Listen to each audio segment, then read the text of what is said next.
el programa de análisis y debate de la actualidad en la provincia de Cádiz.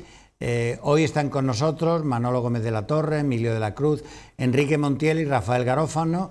Iniciamos una nueva temporada que yo no sé ya si es la 15ª, pero bueno, podemos presumir de ser la tertulia política más veterana de la Bahía de Cádiz.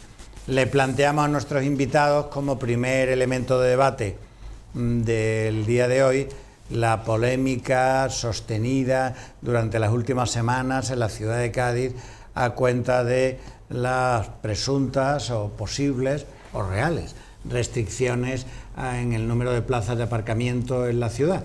La irrupción del carril bici parece ser que ha suprimido, según el Partido Popular, de 2.000 a 4.000 plazas, y según el equipo de gobierno y el alcalde no ha sido tal esa supresión porque se han habilitado otras, y que siempre, decía el alcalde, siempre en Cádiz ha habido problemas para aparcar debido a la morfología de la ciudad. Y todo eso pues parece que es un debate recurrente, porque la llegada de este carril bici es un cambio en las costumbres y en la propia imagen de la ciudad. Entonces, Rafael, que ha sido concejal del gremio. Sí, efectivamente. Concejal del ramo. El asunto es harto difícil, porque yo creo que el carril bici es una obra de futuro, y que como obra de futuro en el presente crea muchísimos problemas. Dicho de otra manera, yo no me hubiera atrevido, porque un ayuntamiento no puede, digo yo, pensando electoralmente y el coste político que tienen determinadas medidas, adoptar medidas para el futuro, porque eso es tremendo. Yo no me hubiera atrevido realmente. La eliminación de las plazas de aparcamiento en el casco histórico, yo las medía con cuentagotas, porque tenía miedo a que la falta de aparcamiento libre en las barriadas y en los ciudadanos de clases populares, digamos, podía suponer un quebranto tremendo, ¿no? Entonces, yo siempre estaba muy pendiente de que no se perdieran plazas de aparcamiento libres, ¿no? Que era un poco la garantía de que era difícil, pero tenías que mover, tenías que buscar el día y las horas, pero siempre había gente que tenía un cochecito y podía terminar aparcando en el centro. Yo cogí el tráfico de Cádiz en la época en que las plazas estaban llenas de coches, la Plaza San Francisco, la Plaza San Antonio, la Catedral, es decir, yo entré en esa época, ¿no? Se eliminaron todo ese tipo de aparcamientos, se ganó mucho espacio público, y después diseñamos para el casco histórico una cosa que yo creo que era de mucho éxito. También tenía yo mucha precaución de que la gente no pudiera llegar cerca de su casa con el coche. ¿Por qué? Porque estaba claro que la gente salía, no ya a otra ciudad, sino a Puerta de Tierra, a las grandes superficies comerciales, y después no iba a ir con las bolsas 500 metros, sino que pudiera. Entonces se diseñó una cosa que yo creo que era buena, que los vehículos particulares no pudieran recorrer todo el casco histórico teniendo conocimiento y habilidad de un sitio a otro, y que todo Cádiz fuera un hervidero de cochecitos transitando, sino que hubiera una especie de raquetas que se entraba por una calle y después de un recorrido volvía a salir obligatoriamente, porque no había manera de seguir para adelante, por un sitio muy próximo al que había entrado. Con esa fórmula había una posibilidad de acercamientos a muchas zonas de la ciudad sin hacer recorridos por todo el casco histórico y entrar por una punta y salir por la otra. Entonces Cádiz se hizo con una serie de raquetas que desde el perímetro podía acercar a los ciudadanos próximos a su vivienda. Es decir, que se tomaron muchas medidas. Cuando yo vi que había muchas historias de calles peatonales, de plazas que no se respetaban, porque al principio no se respetaban, empecé a poner hitos y se me echó encima todo el mundo, la seguridad, los bomberos, las ambulancias, y hubo que quitar todos los ritos. En aquella época no había circuitos de televisión y tal y cual, ojalá lo hubiera habido, ¿no?, para poder llevar un control sin que hubiera un policía en cada esquina. En fin, dicho todo lo cual, lo que quiero decir es que no siempre ha sido Cádiz, es decir, se han tomado actuaciones a través del tiempo que yo creo que han ido mejorando mucho, muchísimo, la peatonalización del centro. Habría que ver desde que salimos cuántas calles más se han peatonalizado. No tantas, porque se estudió mucho hasta dónde se podía llegar. Y desde luego lo que yo creía que no se podía llegar es a lo que se ha llegado ahora. Imposible. Yo eso no lo hubiera tomado de ninguna manera, de ninguna manera. Y si me dicen, ¿esto es bueno para el futuro de Cádiz?, no tengo más remedio que decir que sí.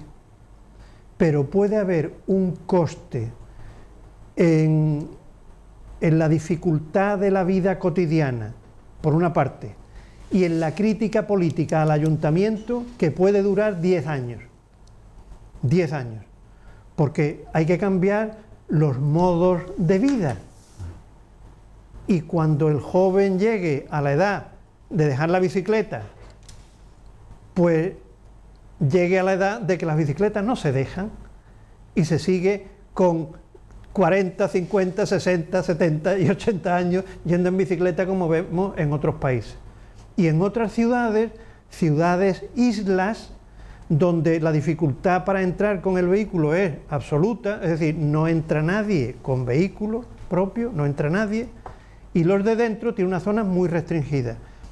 Posiblemente se llegará a eso, pero ya digo, la actuación actual, ahora mismo está la obra por la Alameda. Yo veo la Alameda sin ningún aparcamiento público, sin ninguno, y digo, ¿cuántos cientos de vecinos que tenían aquí el recurso para tener su cochecito, aquello del coche Lapa toda la semana, pero el fin de semana se utilizaba? Bueno, bien estaba, tiene derecho a ese disfrute. Vamos a ver ahora cómo solucionan la cosa, ¿no? Sí, pero yo, ¿sabes qué pasa? Que con respecto a lo que has dicho inicialmente, de que esa apuesta por futuro a ti no te hubieras atrevido. No te hubieras atrevido porque tú estás hablando de una etapa en la que teníais un gobierno con mayoría absoluta y había muchos asuntos en la ciudad en los cuales había posibilidad de elegir aquellos, y podías poner las prioridades y las que no eran tantos, y las que, como tú bien has dicho, en función un poco de la respuesta ciudadana se iban implantando. Pero yo creo que esto es el resultado, el carril bici, que adelanto, que pienso como tú, que esto es un tema de futuro y que no le veo nada negativo, salvo que esa confrontación con la realidad actual, hasta que ese futuro esté consolidado, va a traer mucho futuro, sobre todo a la gente de fuera, que a la gente que viene de fuera más que al gaditano. Pero ¿por qué creo que estamos en esta situación? Muy sencillo. Hay que irse, te digo, de un equipo de gobierno que tenía mayoría absoluta con muchas cosas que podía hacer, a un equipo que llega nuevo, sin partido de ámbito nacional, porque era un resurgir o un surgir de nuevos partidos, en los que prácticamente y al poco tiempo ya se vio que había muchos personalismos, que cada uno iba a tener que tirar, y una cosa muy importante para esto, y es que con una inestabilidad política impresionante, por lo tanto sin poder hacer prácticamente nada, porque no se le ha dejado el equipo de gobierno. Entonces aquello, la famosa frase que de la necesidad hace virtud, ¿no? Aquello que le han podido dejar y lo único que podía tener como elemento, y que era un asunto que ya estaba concedido anteriormente, que hay quien dice, no, es que la Junta no le daba dinero al PP. No, yo creo que Teófilo ahí no lo tenía como prioridad, y no lo tenía claro. A estos señores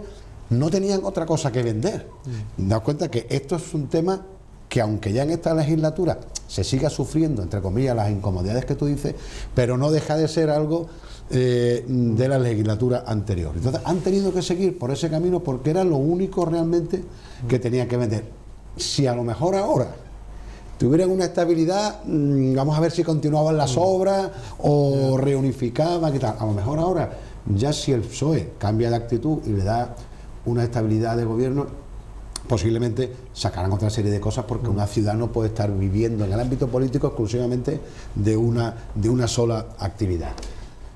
Creo, y ayer lo hablábamos casualmente también en la tertulia de la SER, que la dificultad hoy está más para el que viene de fuera, que no tiene la información suficiente, y he vivido varios casos de que, bueno, que el que viene para asuntos burocráticos, que tiene que venir a la ciudad, a la capital, o el que viene a pasar el día en Cádiz, que da 14 vueltas y al final, imaginaros, termina por el paseo marítimo otra vez en cortadura, pues como no tenga información correcta, no le va a ser fácil, ¿no?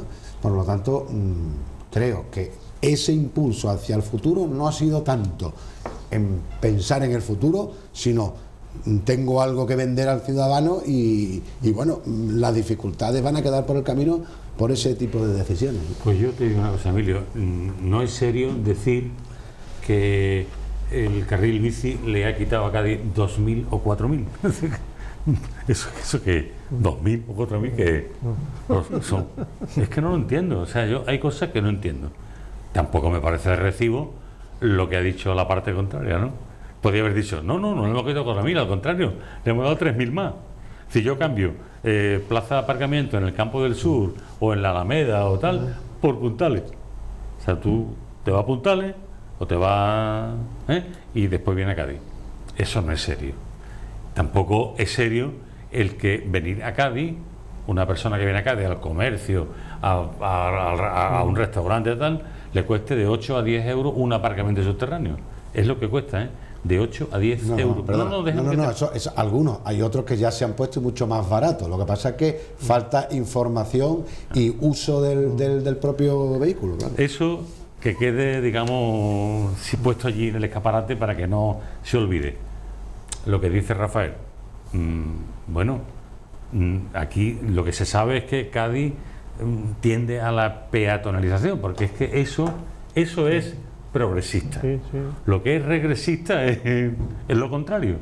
Es que Cádiz es una ciudad peatonal, en gran parte peatonal, y así debe ser. Pero eso debe tener una respuesta de la institución pública, en el sentido de que, dado que esto es así, yo tengo que facilitar de alguna manera, porque va en interés de la ciudad, que la gente pueda venir a Cádiz. Si yo le pongo dificultad a la gente para que venga a Cádiz, le pongo cada vez más caro los aparcamientos, le pongo más difícil, la gente no viene a Cádiz, y eso perjudica a Cádiz. Y ya estamos hablando lo que es tocarle el bolsillo a Cádiz. Sí, cuidado. Pero ahora mismo se han puesto alternativas, vale, tanto por EMASA. Entonces, quiero concluir de este modo, de la siguiente manera. Esto es un asunto de acuerdo de los políticos. Esto es de acuerdo de los políticos.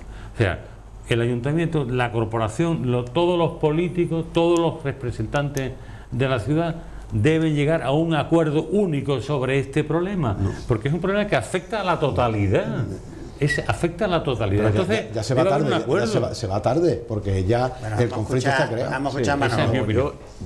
Yo tengo que decir, en primer lugar, yo creo que en lo inmediato, el asunto del aparcamiento en Cádiz tiene una imposible solución. En lo inmediato, me refiero a lo inmediato, porque yo coincido con lo que decía Rafael, que hay medidas que están pensadas en el medio y largo plazo, pero que en lo inmediato genera una serie de dificultades que muchas veces son dificilísimos de salvar. Yo tengo que decir que mi opinión está muy condicionada porque yo no tengo coche y además vivo en una zona de la ciudad en la que utilizo la línea 1, que es quizás la línea que mejor funciona en Cádiz. Eso también quiere decir que cuando los servicios públicos funcionan bien, cuando una línea tiene una periodicidad normal, y eso hace que mucha gente vaya hacia el uso del autobús. Lo mismo que si se ven las cifras de, por ejemplo, cuando hablamos de la gente que viene de fuera, si se ven la cifra de la cantidad de gente que se desplaza hoy en el catamarán y que se desplaza en los trenes de cercanía, ponen de manifiesto que eso que al principio se decía bueno, ya veremos si eso es una solución. Pues luego resulta que es una solución, y que en los grandes eventos resulta que vienen muchísimas, miles de personas a Cádiz en transporte público cuando funciona bien, cuando es rápido y cuando eso es así. Pero claro, no cabe duda que Cádiz es una ciudad que de los tiempos de los que hablaba Rafael para acá, pues el parque móvil acá aumentó, que ahora la irrupción del carril bici y la supresión de aparcamientos pues hace más difícil absorber eso, sobre todo de Puerta de Tierra para adentro, que es donde está la inmensa dificultad. Y eso en lo inmediato tiene muy difícil solución. Yo me acuerdo cuando ahora se dice aparcamiento, pero ¿cómo vamos a hacer un aparcamiento en Puntales para que la gente vaya allí? Yo recuerdo que en el propio ayuntamiento los arquitectos decían que entonces, los más progresistas, que lo que habían que hacer eran bolsas de aparcamiento disuasorias. Es decir, que se hiciesen aparcamientos antes de llegar al centro de Cádiz y que la gente se bajaría y cogería el transporte público y eso. Bueno, pues eso ya se decía hace 30 años. Hace 30 años se decía eso. Lo que pasa es que la gente ha seguido teniendo una dependencia. Pero yo termino con esto. En Cádiz hay que tener en cuenta que hay una media de edad de gente mayor que cada vez utiliza menos el coche propio.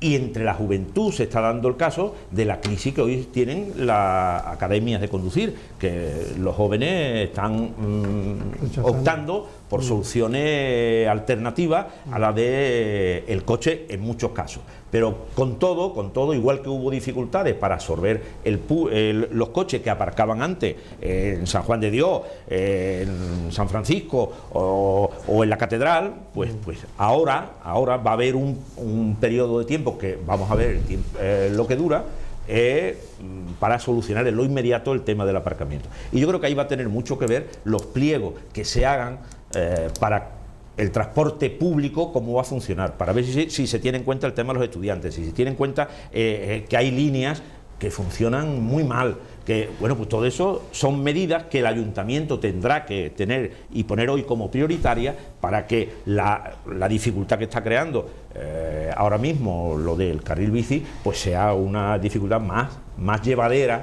para el conjunto de la gente. Sí, a mí me gustaría saber en qué medida para el ayuntamiento y para la delegación de tráfico ha sido una sorpresa los problemas y las críticas que le están viniendo, ¿no? Porque yo tengo la sensación de que el carril bici, que viene, como sabéis, con financiación europea a través de la Junta de Andalucía en un porcentaje muy amplio, pues se vio como una actuación presentable, moderna, popular y tal, y cuando han venido las críticas es cuando han surgido los planteamientos de posibles actuaciones compensatorias, claro, pero no después, antes, no antes, claro, ni a la vez. Y yo creo que ahí es el problema, ese es el problema, ese es el problema. Pero muy cerca de aquí, muy cerca de aquí de estos estudios, hay una calle que se llama Ronda, ¿no? ¿Ronda de Vigilancia es esto? No, la que está por ahí, la que va hacia Gibraltar es la que va pegada a la vía del tren. Ronda de Vigilancia es la que va pegada a la tapia de la zona franca. Bueno, pues allí han puesto un carril bici, allí había un montón de aparcamientos. A mí lo que me gustaría es que una cámara grabara cuántas bicis pasan por ahí. Yo paso por ahí muy a menudo en bicicleta.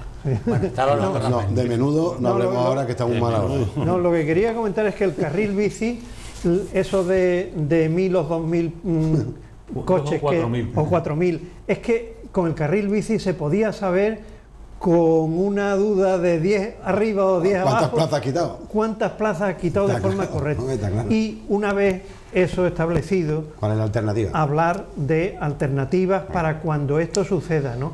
Y da la sensación de que se ha hecho el carril bici, pero ¿sabes qué pasa? Y a media legislatura surgen las protestas y dice, verá, que hay solares de otras administraciones que lo debían de ceder para no sé, pero parece que es remolque. Eso es cierto porque además a la misma vez que se dice eso, se está urgiendo a que esos solares se haga el hospital donde tiene que ser, el otro, o sea, que dejen de ser ese uso, porque que dejen de ser solares, pero a la vez se quiere que sean solares para solucionar un problema intermedio. Claro, son contradicciones que vienen dadas a veces por lo rápido que se toman determinadas decisiones que son decisiones de ciudad, y en eso yo coincido con lo que decía antes Enrique, son decisiones de ciudad que debieran estar suficientemente debatidas y no utilizarse de la forma como se está haciendo en eso, en que se dice, es que hay unos que te dicen, es que se han quitado 4.000 plazas, y otros te dicen, no, 1.000 y algo, pero es que, entonces eso no es muy normal, pero como previsión, pues como previsión, yo no sé si se está teniendo en cuenta lo que decía antes, de que en el pliego de condiciones que se tenga que establecer con el transporte público urbano, esto habrá de tenerse en cuenta. Habrá de tenerse en cuenta que las líneas tienen que mejorar, que tiene que mejorar el número de autobuses, que tiene que mejorar la frecuencia de esos autobuses, que tipo de autobuses claro, también, que el sean tipo, híbridos. porque la bicicleta, yo vuelvo a una cosa y con esto termino. La bicicleta, además, lo mismo, son tendencias que no es solo quién utiliza la bicicleta, sino que es que eso disminuye el tráfico y eso mejora la calidad de los ciudadanos. En Madrid ha habido mucha polémica con el tema de hacer peatonal ciertas zonas, pero que son exigencias de la propia comunidad europea, que te dice que no es bueno para la salud. Pero es compatible lo que decimos de proyectos de ciudad, que yo vuelvo a repetir. Si aquí seguimos en la línea de que es un proyecto de ciudad, no es así, y la culpa la tiene la oposición, especialmente el PP, que después de 20 años gobernando, sabiendo que al no dejarle ningún resquicio para poder vender nada, se han basado en el carril bici, y tienen que haber tenido ellos, que tenían la información, para haber hablado. Pero eso no es compatible con que cuando ya los equipos de gobierno, sean de color que sea, empiezan a ver que determinadas cosas que estaban mal suben, y me voy a ver, por ejemplo, EMASA, que prácticamente estaba en quiebra. Fijaros, hasta hace muy poco, no sé si alguno o lo habéis tenido, yo no he tenido la suerte, como estaba la cosa muy cortita, sacó un bono el ayuntamiento que era que lo llenabas, ¿lo conocéis? Sí. Que salía la hora a 0,30. A 0,30. O sea, tú ibas a EMASA, pedías el tal, 20 euros, 30 euros. 0,30 la hora. 0,30 la hora. Entonces te podías mover por todo. Pues ¿sabes qué ha ocurrido? Cuando ha habido este boom, que están todos llenos, ha hecho el ayuntamiento, EMASA, y dice, ya se acabaron eso. Entonces se lo están permitiendo al histórico, que lo cogió hace 3 años, a usted, que sepa que se lo renovamos por última vez, pero ya no permite. O sea, que imaginaros, el ayuntamiento dice, bueno, si ahora está ganando dinero EMASA, vamos a quitar todo aquello que dábamos para captar clientes. O sea, que no está colaborando en eso, sino que quiere ahora ganar dinero EMASA. Bueno, pues damos por concluido este primer bloque y volvemos dentro de unos minutos. Eso lo empezaron a hacer para...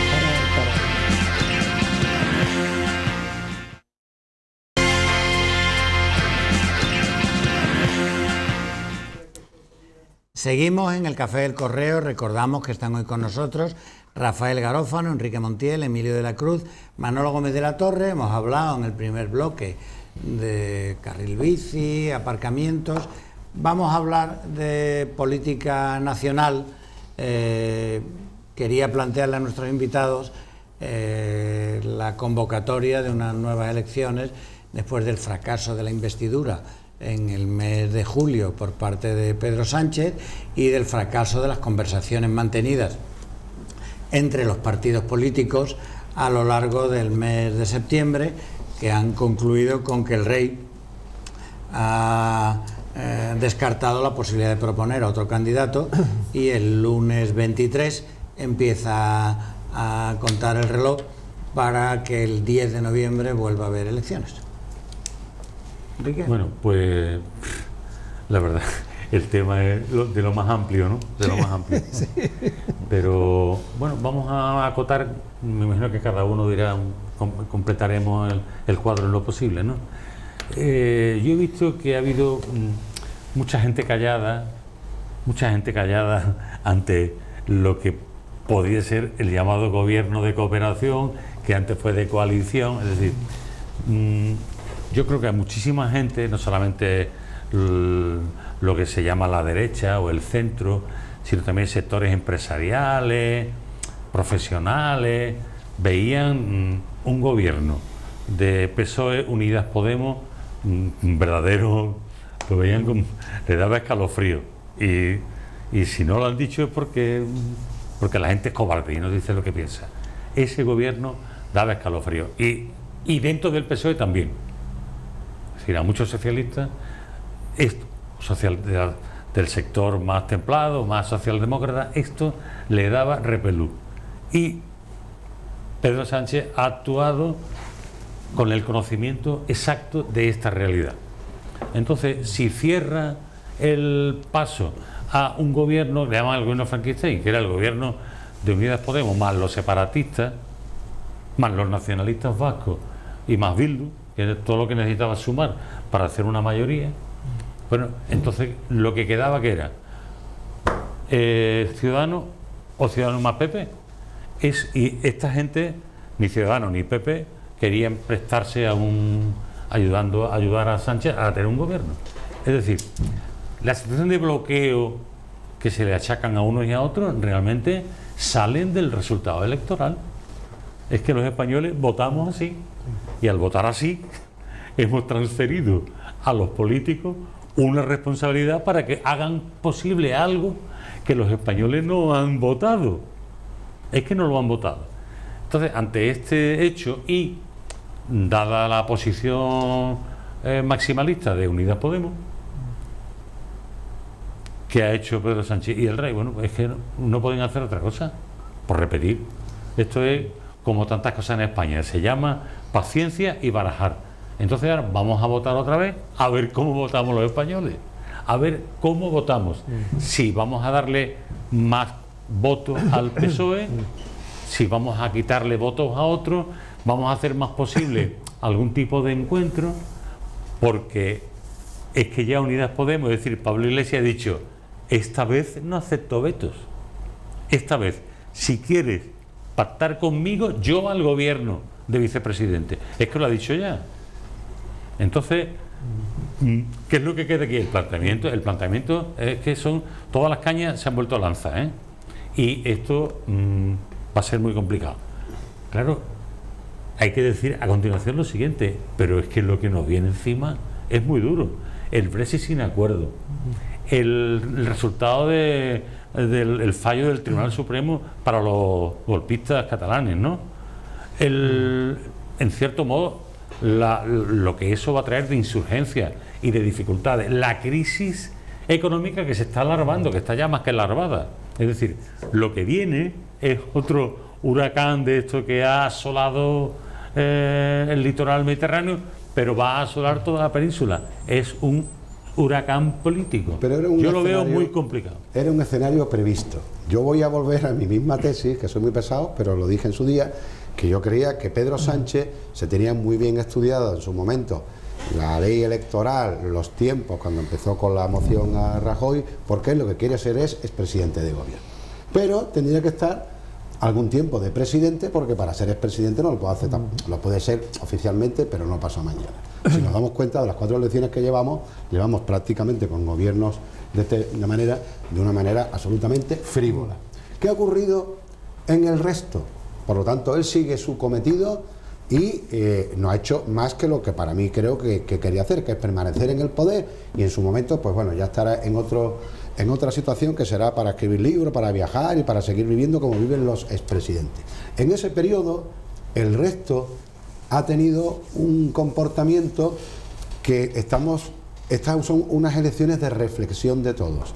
Una, aprovecha en aquel momento la poco comprendida situación que de Rajoy, se aprovecha para que en el Partido Popular haya una cierta regeneración y, bueno, pues hay una cierta convulsión que le hace retroceder por la inestabilidad, que aparece Vox con ese pequeño bocado, pero que es importante. Y aparece también el señor Rivera, que yo sigo diciendo lo que dije anteriormente, que tendría que haber estado en su sitio en estos momentos, y ya veréis cómo estará en las próximas, porque este señor, cuando ve también que está la aguja mareada, dice, bueno, aunque yo viniera aquí para ser la llave de estabilidad, que es lo que vendría bien para mi propio futuro, no, pues ahora, viendo cómo está el patio, voy a intentar ser la oposición. Y no se han dado cuenta de que el electorado puede tener un periodo en el que puede dividirse por nuevas situaciones, con partidos nuevos, pero que al final termina yendo a su casa. Por lo tanto, Rivera se ha dado cuenta que esta forma de hacer política en este último tiempo, queriendo estar por encima del bien y del mal, le ha ido muy negativamente y tiene que volver a su situación de ser llave, que lo hubiera, imaginaros cómo hubiera sido un gobierno en el que este chico hubiera sido vicepresidente del gobierno, hubiera llevado las relaciones con el IBEX, con los autónomos, con 20.000 cosas, y hubiera dado, sin embargo, fijaros que el Partido Socialista y Pedro Sánchez ha hecho con Podemos algo que aquí hay un testigo, que son profesionales.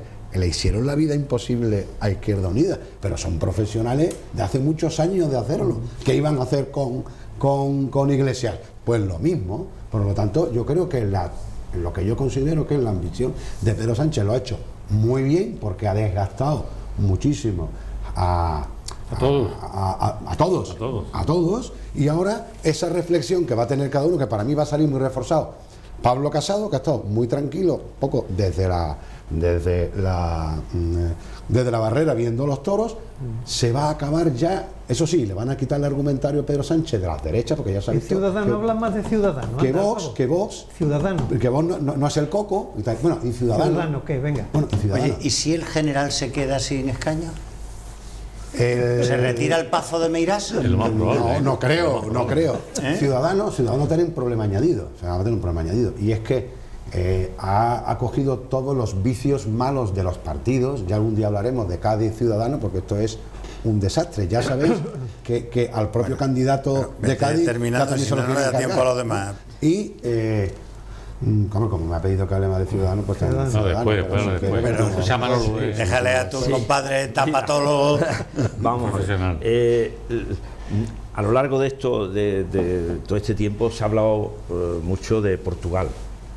¿Cómo es posible que en Portugal, va a haber elecciones en octubre, hayan podido estar 4 años gobernando el Partido Socialista con el apoyo de dos partidos, el Partido Comunista y el Bloco de izquierda, que se han llevado siempre fatal? Bueno, tan es así que al gobierno de Portugal se le llama el gobierno Geringonça. Geringonça es una palabra portuguesa que quiere decir explicar lo que no tiene explicación. Y así se le llama a ese gobierno, porque no tenía una explicación. El Partido Socialista en 45 años nunca había formado parte de un gobierno con los socialistas y los comunistas. El equivalente a Podemos, que es el Bloco, se lleva a muerte con el Partido Socialista, con el Partido Comunista. Tan es así que el Partido Socialista ha tenido que establecer un acuerdo con el Partido Comunista y otro acuerdo con el Bloco, porque nadie puede ver a nadie, porque nadie puede ver a nadie. Y llegaron a un acuerdo y han gobernado durante 4 años y han respetado pues, los criterios de Europa, etcétera, y han solucionado problemas que parecían insolubles. ¿Por qué allí se produce eso que aquí parece tan imposible de que se produzca? ¿Es que los políticos portugueses son listísimos? ¿Es que los políticos portugueses juegan al tili y se engañan unos a otros? Pues no. Lo que allí ocurrió es que ante un gobierno de derecha que la gente no quería, pues la gente presionó a la vista del resultado, para que sería imperdonable que, habiendo la oportunidad de hacer un gobierno alternativo al de la derecha, no se pusiesen de acuerdo los de izquierda. Y esa presión es la que hizo posible que hubiese ese acuerdo. Por tanto, a diferencia de lo que aquí ocurre, que parece que es un asunto de listillos. A ver si yo te doy coba a ti, a ver si yo saco un tema táctico que te doy la vuelta por allí, a ver a ver qué te ofrezco esto, a ver dónde está la bolita y no hay bola. No. Ha sido la presión de la gente que les dijo: no os vamos a perdonar que, habiendo la posibilidad de conformar un gobierno, no se conforme y dé solución en una determinada línea distinta a la que daría otro gobierno. Y eso es lo que ha pasado allí, y eso no ha pasado aquí. Y aquí además eso se ha visto agravado por las luchas por la hegemonía, tanto en la izquierda como en la derecha, que dificulta el acuerdo cuando uno quiere ser el primero, pues no quiere llegar a acuerdo en principio con el segundo, y también la conformación de los partidos, que hace que hoy los líderes de los partidos sean los grandes jefes de los partidos. No cuentan con sus aparatos ni parece que con su militancia. Y solo por encima de ellos está el gurú que los aconseja, que es el que les dice en esa política pues, qué es lo que tienen que hacer. Y entonces, aquí yo creo que ahora vamos a otras elecciones. Es posible que el electorado de izquierda no le perdone a la izquierda el no haberse puesto de acuerdo. Si eso es así, pues habrá otra mayoría. Y esa mayoría no le perdonará a esa posibilidad si es que tiene la posibilidad de gobernar. La diferencia es que la izquierda ve pasar estas oportunidades una y otra vez, y la derecha es mucho más pragmática. La derecha, en una circunstancia como las que está hoy la izquierda, habría gobierno desde hace 5 meses, desde el mes de las elecciones. Rafael. Bueno, yo veo, como este tema es tan reiterativo y tan múltiplemente analizado y tal, en la clase política yo creo que funcionan unos mecanismos que parece que en los medios periodísticos de tertulianos no parece captarse, desde mi punto de vista. Y es que hay unas dinámicas internas en los partidos que, visto desde fuera, o no se conocen o no se quieren entender. Y los partidos, muchas veces se dice, ¿no?, el enemigo está en tu propio partido, el contrincante en los de fuera, ¿no? Pero es que esa mecánica, que es absolutamente así, y el que ha estado en los partidos la conoce, sucede también por bloques ideológicos de partidos. Es decir, el enemigo del PSOE es Podemos, los contrincantes son los del centro derecha o los de la derecha o tal. Ahí están los contrincantes políticos, pero no el enemigo.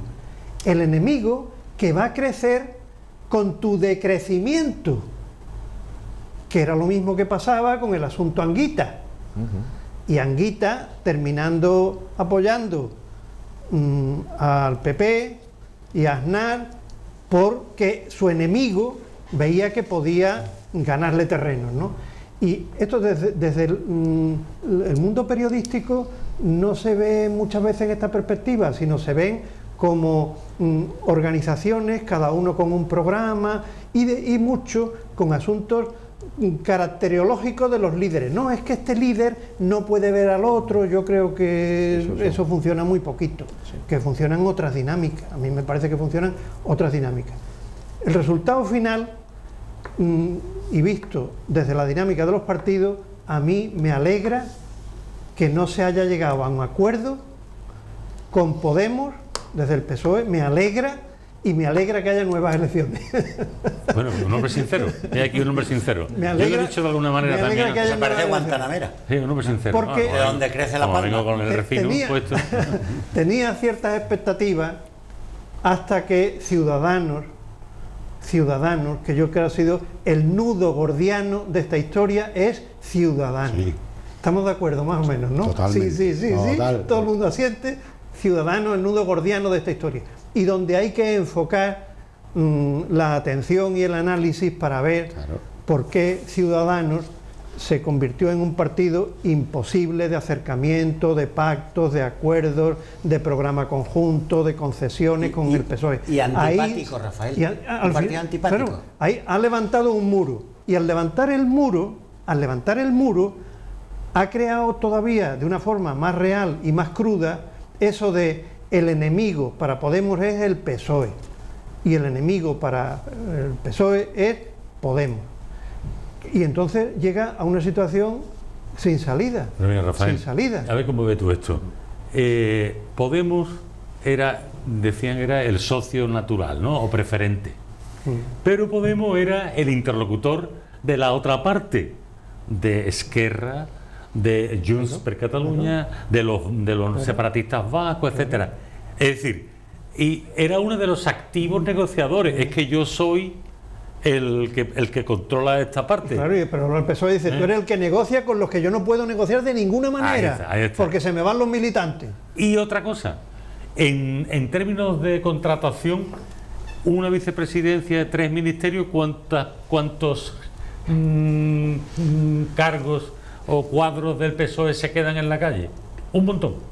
Bueno, tampoco. No creo que 3 ministerios y una vicepresidencia. sí, pero que no, Busca el vuelo por otro lado. no creo que sea ese el Bueno, problema. eso también ha influido. Fui de pero los que me alegré muchísimo cuando Podemos rechazó la oferta que le hizo el PSOE. Dije, menos mal, porque yo me imaginaba el Consejo de Ministros bis, sí, con la prensa, Irene Montero, vicepresidenta, Irene Montero allí y Pablo Iglesias y su gran mesa oval y allí todos los ministros del gobierno paralelo, ¿no? Es que lo ha hecho, perdona, es que lo ha hecho ese antipático de Ciudadanos, porque que el de Madrid es un tipo antipatiquísimo que ha hecho lo que... Marcos de Quinto. Marcos de Quinto. No, que el vicepresidente de... Ignacio Aguado. Ese que ha hecho un vídeo y Marcos de una Quinto, foto con la Marcos de gente Quinto, suya, muy ¿no? simpático tampoco Lo que tú has es, dicho antes de Podemos, lo ha hecho al Aguado con... Bueno, Estos no escucha son la Emilio. gente- Sí, sí, Es lo que, has hecho. es que yo Hombre, quería por favor. añadir otro momento sincero, igual que ha dicho Rafael. Yo me alegro, prefiero que Fui el haya primero que lo ha elecciones. dicho, ¿eh? Y ahora yo digo, yo, con motivos distintos, también me alegro porque va a consolidar y va a hacer que siga en el camino lógico el Partido Popular y ha hecho reflexionar al señor Rivera de que su papel es el que tiene que ser, el de ser bisagra, el de ser llave. O sea, que yo creo que estas elecciones dan mucha satisfacción a muchos para que cada uno esté en su sitio. Mira, donde debe estar. con el planteamiento que hacía Manolo, el tema de Portugal es muy interesante y el posible análisis comparativo. Portugal no tiene el problema nacionalista. Sí, sí. Claro. No lo tiene, no lo Y tiene. sale de Y en la una intervención de la Comunidad Europea, Y en la ¿eh? España de hoy, al final, Sí. si las diferencias son de tipo ideológico y programático, con el nacionalismo no hay manera. Y con los líderes nacionalistas en la cárcel con una sentencia, no hay manera, no hay manera. Eso te lleva al Yo infierno. difiero de la alegría vuestra. Yo no estoy contento porque no haya podido haber un acuerdo entre la izquierda. No estoy contento por eso. Yo además creo que, y lo he dicho, lo decía la temporada anterior, que dificultaba mucho cualquier acuerdo el que paralelo a tener que conformar un gobierno y a tener que ponerse en la situación que una vez que hay varios partidos, los políticos tienen que saber cómo se conforman gobiernos de coalición o gobiernos con apoyo de otros partidos, porque si no es imposible gobernar. Si eso se hace coincidir con una lucha descarnada por la hegemonía, pues hace muy difícil que las dos cosas coincidan en el mismo tiempo. Pero ya el tema se ha solucionado. El tema del sorpaso en la izquierda no se va a dar. No se va a dar. Y por tanto, la hegemonía en la izquierda de este país le tiene el PSOE, se dirá socialdemócrata, más moderada, pero ese es el que tiene la hegemonía. Y en la derecha, quien tiene la hegemonía es el PP. Le ha ganado esa partida a la otra parte. Luego, esos dos, despejados esos problemas, se puede empezar, que es lo que está haciendo el ciudadano, empezar a situarse en el terreno de, bueno... El segundón de la derecha. Pero déjame... O de la izquierda, que es lo que yo creo que al final de esto va a haber en las elecciones. En las elecciones es muy posible que la izquierda castigue a quien dentro de la izquierda no ha sido capaz de hacer un acuerdo, y a la vez Pedro Sánchez se libere de la tentación de pactar con Podemos y vaya a un acuerdo con Ciudadanos. Y eso tendrán que explicarlo claramente en la campaña electoral. Habrá que decir, miren ustedes, os lo voy a decir ya de una vez por todas, yo no he querido ni quiero un acuerdo con Podemos porque diferimos en millones de cosas. Y ni es mi socio preferente ni nada. He dicho eso, pero me he equivocado cuando lo he dicho. Decirlo claramente. Y mi tendencia es a llegar a un acuerdo moderado con los señores de Ciudadanos, a los que ahora van a ver ustedes lo que es negociar. ¿Queréis un vicepresidente? Aquí está. 5 consejerías, 5 consejerías. Y un acuerdo de gobierno de estas características, un acuerdo de gobierno de estas características. Y no la farfulla que hemos estado haciendo. Ser breve, que quedan 2 minutos. Eso es así. Una cosa breve. Eso es así. Es que se habla de la izquierda, ¿no?